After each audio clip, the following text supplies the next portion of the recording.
বছরের পর বছর ধরে আপনার মাথা ব্যথা হয়? রাত্রে শুয়ে পড়ছেন, তবুও মাথা ব্যথা যাচ্ছে না। আর সকালে উঠে মনে হয় মাথাটা যেন একটা ভারী বোঝা হয়ে আছে। যদি এমনটা আপনার সঙ্গে হয়ে থাকে, তাহলে আজকের ভিডিওটা আপনি শেষ পর্যন্ত দেখুন। দীর্ঘদিনের মাথা ব্যথা কখনোই শুধু মাথার সমস্যা নয়। এর পিছনে প্রায়শই থাকে দীর্ঘস্থায়ী মানসিক চাপ, দমন করা দুঃখ বা হতাশা, অতিরিক্ত চিন্তা, স্নায়ুর অতিরিক্ত উত্তেজনা। এই কারণগুলো ধীরে ধীরে ঘুমের স্বাভাবিক ছন্দকে ভেঙে দেয়। ফলে মাথা ব্যথা ও অনিদ্রা দুটোই একে অপরকে বাড়িয়ে তোলে।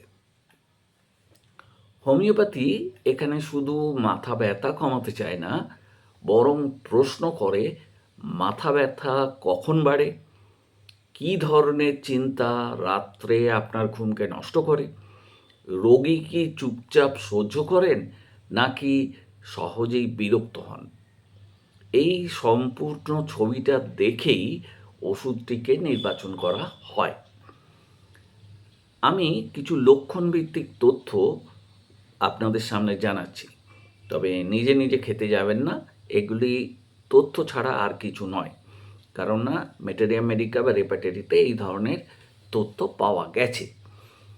প্রথমত হচ্ছে নেট্রামিউরেটিকাম, একটি অসাধারণ ওষুধ, বহু পুরনো মাথা ধরা, প্রায়ই কপালে বা চোখের পিছনে মাথা ধরে। রোগী নিজের কষ্ট, দুঃখ যেগুলো অতীতে পেয়েছেন সেগুলো চেপে রাখেন।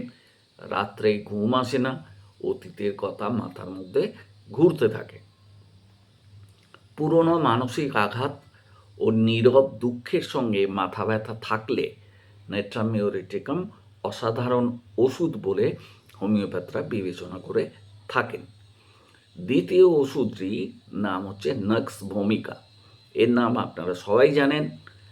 মানসিক চাপ, রাগ বা অতিরিক্ত কাজের পর মাথা ব্যথা হলে এই ওষুধটির প্রয়োগ খুব ভালো। রাত্রে ঘুম ভেঙে যায় ৩টে-৪টের সময়, আর সকালে উঠে দেখা যায় মাথা ভারী হয়ে আছে। অল্প শব্দ, আলো বা কথাতেই বিরক্তি আসে।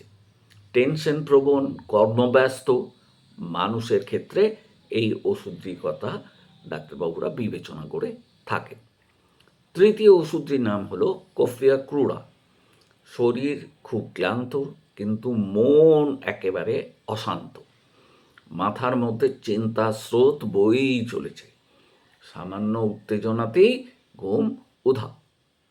ঘুম আসার কথা, কিন্তু মাথার মধ্যে এমন চিন্তার স্রোত বইছে যে ঘুম কিছুতেই আসছে না। এই অবস্থায় কফিয়া ক্রুড়া অত্যন্ত প্রয়োজনীয় ওষুধ বলে ডাক্তারবাবুরা বিবেচনা করেন, এবং হোমিওপ্যাথিতে যথেষ্ট উল্লেখ আছে।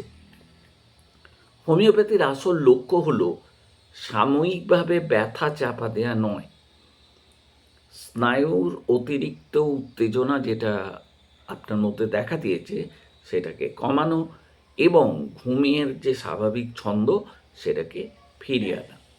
যখনই ভিতরের ভারসাম্য ফিরে আসে, তখন মাথা ব্যথা নিজে থেকেই আস্তে আস্তে দূরে সরে যায়। জরুরি সতর্কতা হিসেবে আমি বলতে চাই এটাই, যে আমি এখানে কোনো ডোজ বা পোটেন্সির কথা কিন্তু বলিনি, কারণ একই লক্ষণ হলেও ওষুধ কিন্তু আলাদা হতে পারে। ভুল ওষুধ বা ভুল শক্তি আপনার যে সমস্যা সেটাকে বাড়িয়ে দিতে পারে। তাই একজন বিশিষ্ট হোমিওপ্যাথ চিকিৎসকের পরামর্শ নেওয়াটাই বুদ্ধিমানের কাজ। তবে আপনি বলবেন যে এই ওষুধগুলো আমি বললাম কেন?